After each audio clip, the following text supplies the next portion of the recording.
yishakiye abantu bangahe?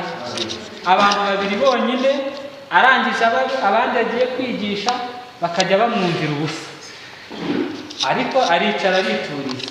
Uyu munsi uyu muntu afite abantu bangahe? 2, 6, gushyiraho bangahe? 9. Agize abantu 12.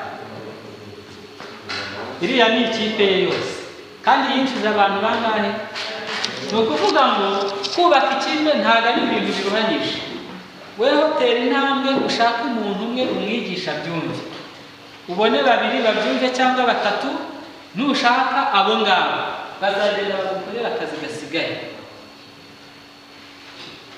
Ngeze kuri level ya 2 cyagiye twari kumwe hepfo hariya, aricaye ndavuga nti hepfo ya 3 nzayigeraho gute, ariko nageze kuri level ya 2 mfite abantu 13.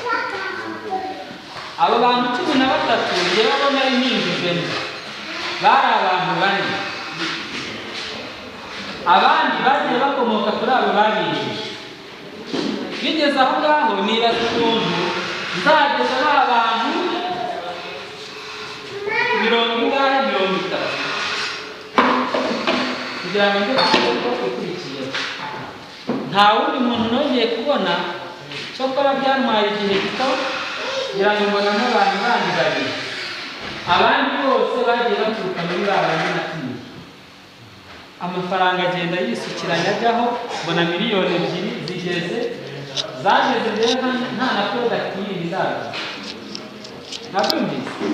Ushobora kumva ngo ari amafaranga kugira ngo azamuke ngo bisaba ko ngo bisaba ibishoro. Nta bishoro bisaba ufite itimu yawe wowe.